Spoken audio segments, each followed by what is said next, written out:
আল্লাহ তাআলা বলেছেন পছন্দ মতো বিবাহ করো। এর অর্থ এই নয় যে ভাগ্য ছাড়াই কাজ হবে। এটা আপনাকে আল্লাহ সান্ত্বনা দিয়েছেন যে তোমাকে আমি আদেশ দিলাম যে পছন্দ মতো বিবাহ করো, কিন্তু পছন্দ মতো বিবাহ করো মানে 50,000 বছর পূর্বে যেটা লেখা আছে সেটার 19-20 হবে না। কাজে ছেলের বিরুদ্ধে বদদোয়া করবেন না। ছেলে মেরেছে, ভুল করেছে, আপনি পাল্টা আল্লাহর কাছে হাত তুলে দোয়া করেন, আল্লাহ আমার ছেলে আমাকে মেরে ভুল করেছে, তুমি আমার ছেলেটাকে ভালো করে দাও। ওজনে এসে আমার পা ধরে বলে আব্বা ভুল হয়েছে, আমাকে মাফ করেন। আর এরপর থেকে সবসময় যেন আমাকে শ্রদ্ধা দেখিয়ে চলে। আল্লাহ তাআলা বলছেন ফানকিহুহুন্না বিইজনি আহলিহিন্না, তোমরা মেয়েদেরকে বিবাহ করো তার অভিভাবক মালিককে বলে, বাপকে বলে। এটা আল্লাহর জোরালো আদেশ। এই আয়াতের ভিত্তিতে আমাদের নবী মুহাম্মদ সাল্লাল্লাহু আলাইহি সাল্লাম বলেছেন আইয়ু ইমরাতিন নাকাহাত বেগাইরে ইজনে ওয়ালিহা, যে কোনো মেয়ে যদি বাপের অনুমতি ছাড়া বিবাহ বসে ফানিকাহুহা বাতিল, ফানিকাহুহা বাতিল, ফানিকাহুহা বাতিল, ওই বিবাহ বাতিল, ওই বিবাহ বাতিল, ওই বিবাহ বাতিল, কোর্টের বিবাহ বাতিল। কিয়ামত পর্যন্ত সময় থাকলে কোনো মায়ের বেটা কথা এইভাবে উল্টে ধরতে পারবে না। যদি ধরে তাহলে বলবে যে আমাদের ফেকাতে লেখা আছে, এইভাবে বলতে হবে।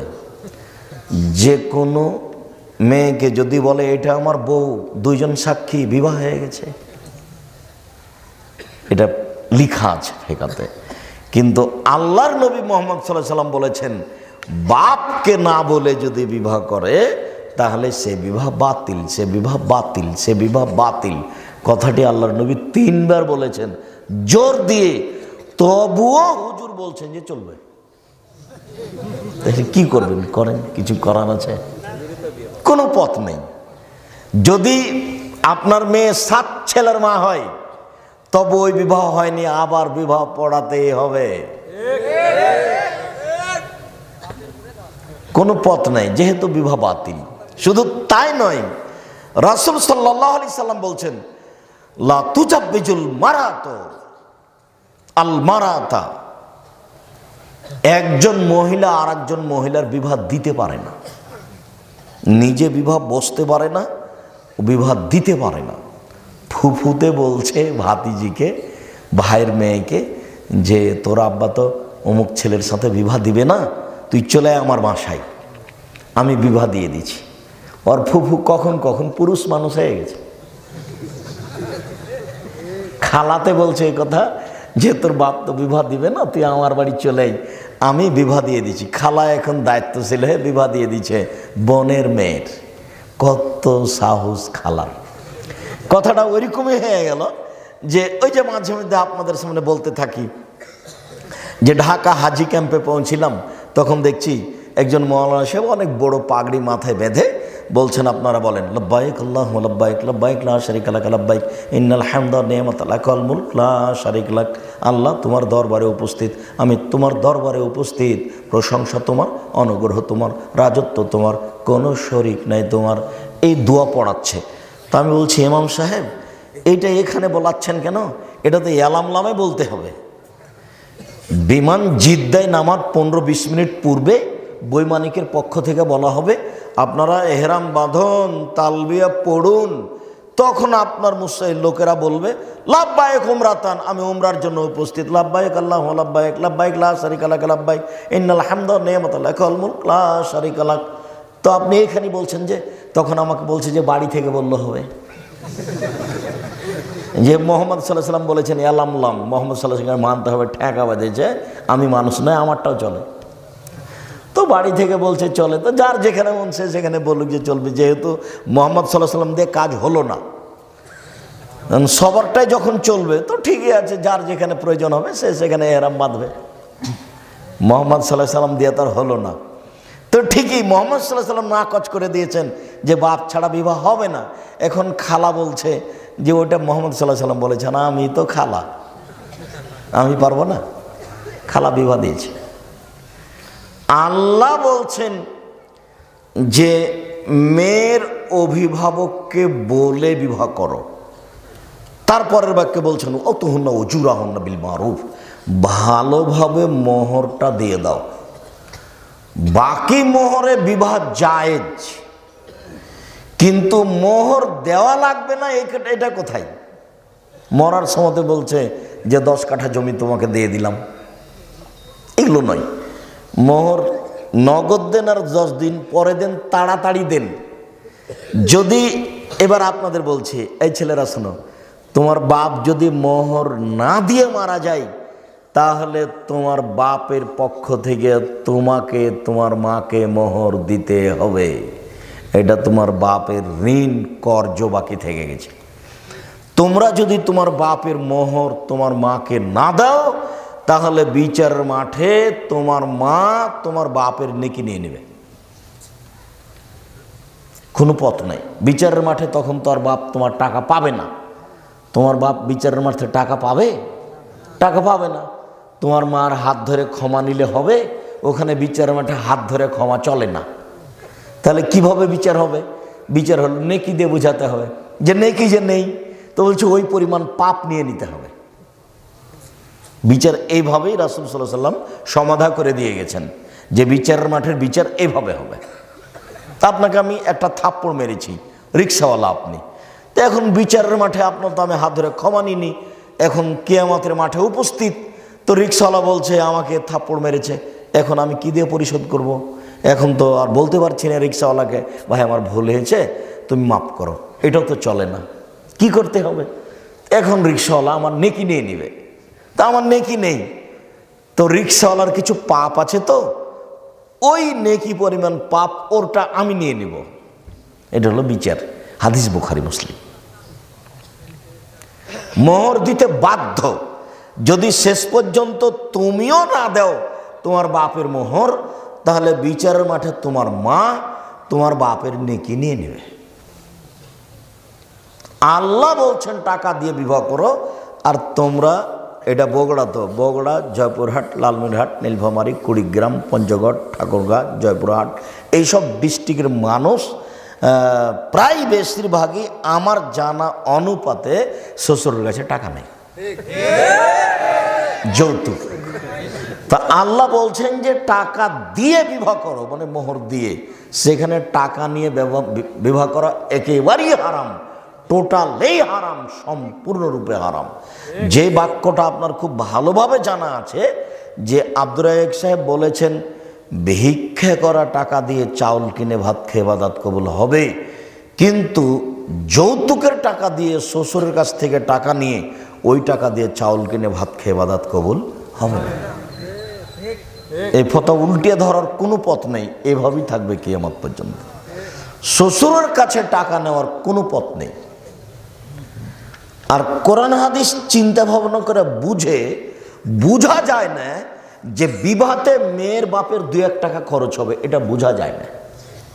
2-1 টাকা খরচের কোনো পথ দেখা যায় না।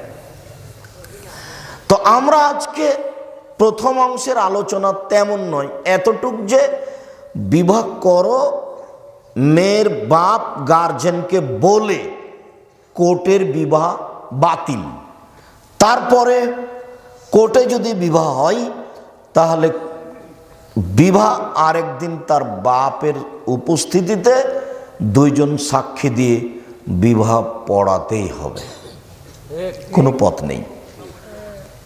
সবাই মিলে মেয়ে দেখতে যাওয়া নাজায়েজ, হারাম। বিবাহ নির্ধারণ হওয়ার পরে থোবড়া বা মেয়েদের গীত গাওয়া বা হলুদ মাখা জায়েজ, তবে এইভাবে নয়। আর হলুদ মাখার কোনো বিধান কোরআন হাদিসে নেই, তো হলুদ মাখা হারামও নয়। হলুদ মাখতে পারে কেউ, কিন্তু হলুদ তার ভাবেই মাখাবে এটা হতে পারে না। তাহলে বিবাহের সূচনাতেই জেনা। হলুদ তার খালাতো বোন, মামাতো বোন, চাচাতো বোন মাখাবে, তাহলে বিবাহের সূচনাতেই জেনা। একজন মহিলাই আরেকজন মহিলার গায়ে হাত লাগিয়ে হলুদ মাখাতে পারে না, তো একজন পুরুষ যুবক পুরুষের গায়ে হাত লাগিয়ে ভাবি খালাতো বোন মামাতো বোন কি করে হলুদ মাখাতে পারে? এর চেয়ে নোংরা, ন্যাক্কারজনক, জঘন্য, বর্বর কাজ আর কি হতে পারে? আমি এখানে যেটা বলেছি সেটা আপাতত বগুড়ার কোনো খবর আমার জানা নাই। যদিও বগুড়াতে বিবাহ শাদী আমাদের পরিবারেরও হয়েছে, কিন্তু আমি গাইবান্ধার বাস্তবে একটা দেখেছি, গীত সেখানেও আছে। কিন্তু চাঁপাইনবাবগঞ্জের সাথে একটা অবাক অমিল, সেটা হলো গাইবান্ধায় দেখেছি, রংপুরে দেখেছি যে বিবাহ পড়ানোর জন্য ভিতরে গেছে কয়েকজন। মেয়ের কাছে বিবাহ পড়ানো না যায়, হারাম, মেয়ের কাছে বিবাহ পড়াতে হবে না। মেয়ের কাছে বিবাহ রাজশাহী চাঁপাইনবাবগঞ্জেও পড়ায়। ওখানে গিয়ে বলে অমুক নিবাসী অমুক এত টাকা নগদ, এত টাকা বাকিতে তোমাকে বিবাহ করতে এসেছে, তুমি তাকে স্বামী সত্ত্বে কবুল করো। তখনও বলে কবুল করলাম। ওখানে 3 বার কবুল করার পরে এই মৌলানা সাহেব আর এই 4-5 জন লোক এই বরযাত্রী যেখানে আছে সেখানে এসে দাঁড়ায় সালাম দিয়ে। তখন বসে থাকা লোকগুলো বলে আপনারা কে? তখন ওরা বলে যে আমরা এই বিবাহের উকিল। তখন বসে থাকা লোকগুলি বলে যে মেয়ে কি কবুল করেছে? তখন দাঁড়িয়ে থাকা লোকগুলি বলে কবুল করেছে। তখন বসে থাকা লোকগুলি বলে যে তাহলে বসেন। তখন তারা বসে, মনে হচ্ছে এক পাগলামি কারবার। হিন্দুদের কলার গাছের চতুর্দিকে ঘোরা, বিবাহের সময় হিন্দুদের কলার গাছের চতুর্দিকে ঘুরে, ঠিক এরকমই মনে হচ্ছে। মানে ধর্ম এরকম এটা হয় কি করে? ইসলাম ধর্মের একটা দাম আছে, তার কাজকর্মের একটা মূল্যায়ন আছে। যে হোমসিকেলি বোকার মতো এতগুলি মানুষ ওখানে যাবে, মেয়ের কাছে বিবাহ পড়াবে, আবার এখানে দাঁড়িয়ে থাকবে মূর্তির মতো। তারপর ওরা বলবে যে কবুল করেছে, তারপরে হ্যাঁ, তারপর বসতে বলবে, তারপর বসবে। এসব নোংরা কাজ ইসলামে হতে পারে না। মেয়ের কাছে কোনো কথা নেই, মেয়ের বাপই ছেলের সামনে বসে থাকবে, আগে খুতবা হবে, তখন মেয়ের বাপ বলবে আমার মেয়ে খালেদা এত নগদ এত বাকিতে তোমার সাথে বিবাহ বন্ধনে আবদ্ধ হতে রাজি, তুমি তাকে স্ত্রী হিসেবে কবুল করো। তখনও বলবে কবুল করলাম, বা কাবিল তো, বুখারী মুসলিমের হাদিসে এসেছে, বলবে কাবিল তো, এটা আরবি শব্দ, মানে আমি গ্রহণ করলাম, কবুল করলাম। গুরুত্বপূর্ণ কথা হিসাবে 3 বার বলা যায়। আল্লাহ রাসূল সাল্লাল্লাহু আলাইহি ওয়াসাল্লাম গুরুত্বপূর্ণ কথা 3 বার বলতেন। বিবাহটা 3 বারই পড়াতে হবে এ কথা নয়, একবার বললেও হবে, কিন্তু গুরুত্বপূর্ণ কথা হিসাবে 3 বার বলা যায়। যখন কথাটা শেষ হয়ে যাবে তখন উপস্থিত বৈঠকের লোকেরা বা ইমাম সাহেব বা মেয়ের বাপ বলবেন বারাকাল্লাহু লাকা ওয়া আলাইকা ওয়া জামা বাইনাকুমা ফি খাইরিন। আল্লাহ তোমাকে বরকত দান করুক, তোমাদের 2 জনকে বরকত দান করুক, তোমাদের মাঝে তোমাদের 2 জনকে আল্লাহ কল্যাণের উপরে একত্রিত করুক, তোমাদের দাম্পত্য জীবন সুখী হোক। এইটা হলো দোয়া বিবাহের বৈঠক শেষে। কিন্তু হুজুরের না জানার কারণে হুজুর এখন একটা লম্বা দোয়া মেরে দেবে। তারপরে যে বিবাহ পড়াতে এসেছে ও নিবে কিছু টাকা, যে লিখতে এসেছে ও নিবে কিছু টাকা। সবারটাই হচ্ছে মুহাম্মদ সাল্লাল্লাহু আলাইহি সাল্লামেরটা কেউ করে না একটু, ওটার সাথে কারো সম্পর্ক নাই, ওভাবে সাড়া দিতে হবে না। যেহেতু আমি ওভাবে সাড়া পছন্দ করি না, আপনারা এক খেয়ালে চেয়ে থাকেন, আমার কথাটা ধরে রাখেন, আমি খুশি হব আলহামদুলিল্লাহ। আমল করা তো আর সবার হাতে নয়, সবাই তো আমল করবে না, উপর থেকে যেটা ফায়সালা হবে সেটা। তবে আপনারা চেষ্টা করেন আমল করার, জোর করে কেউ কিছু করতে পারবে না।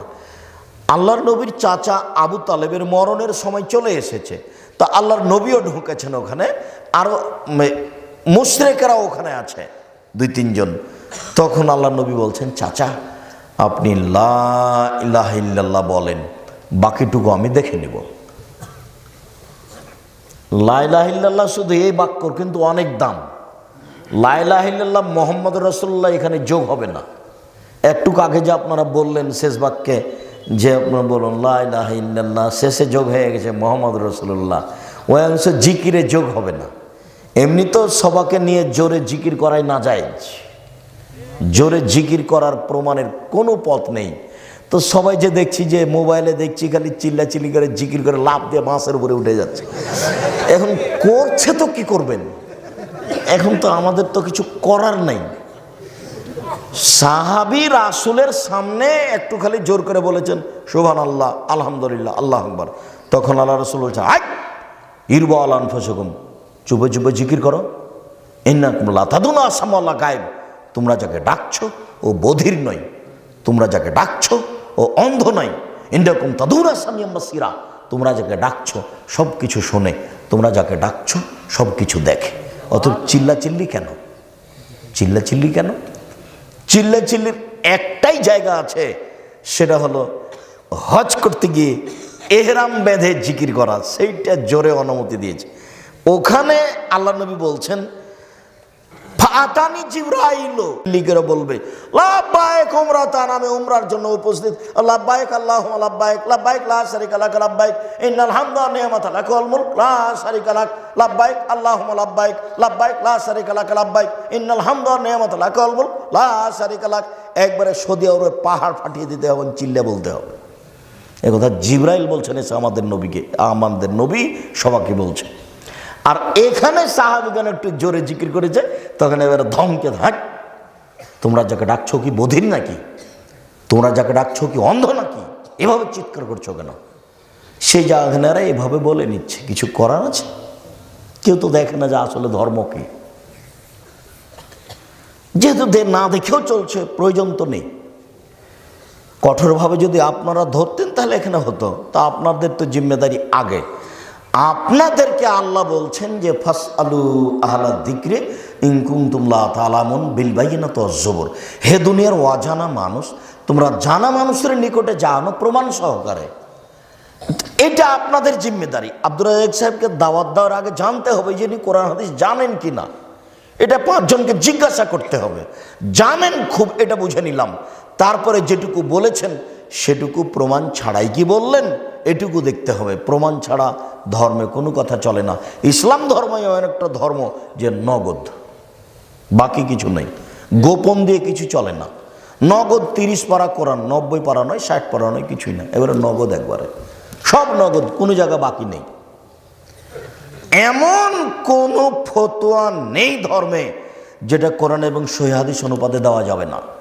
আমি একটা বক্তব্যে কুষ্টিয়াতে বলেছিলাম যে আমি দীর্ঘ সময় ধরে কলমে ফতোয়া লিখছি। আমি নিজে কলমে ফতোয়া লিখি প্রায় 20 বছর থেকে। এই ঘটনা অনুমান 10 বছর আগে হতে পারে। তাই আমি বলেছিলাম যে কোনো ফতোয়া কোরআন এবং সহিহ হাদিস দিয়ে দেওয়া যাবে, কোনো ইজমা কিয়াসের আশ্রয় না নিয়েই চলবে। এ কথা যখন বললাম তখন লাফ দিয়ে একটা সামনে থেকে লোক দাঁড়িয়ে বলল যে আপনি ফতোয়া দেন তো দেখি। 2টা মেয়ে একসাথে জমা ধরে আছে, 2টাই মেয়ে, পূর্ণ যুবতী, দেখতে সুন্দরী, পেশাব পায়খানা একসাথে হয়, অঙ্গ প্রত্যঙ্গ ভিন্ন ভিন্ন, কিন্তু গাটা গায়ের সাথে লাদানা, লালেহার লাদানের মতো। মনে পড়ে কি আপনাদের? এইরকম 2টা মেয়ে। তো এখন এদের বিবাহের সময় এসেছে, বলেন বিবাহ কিভাবে দিতে হবে? ও আমাকে আটকাচ্ছে।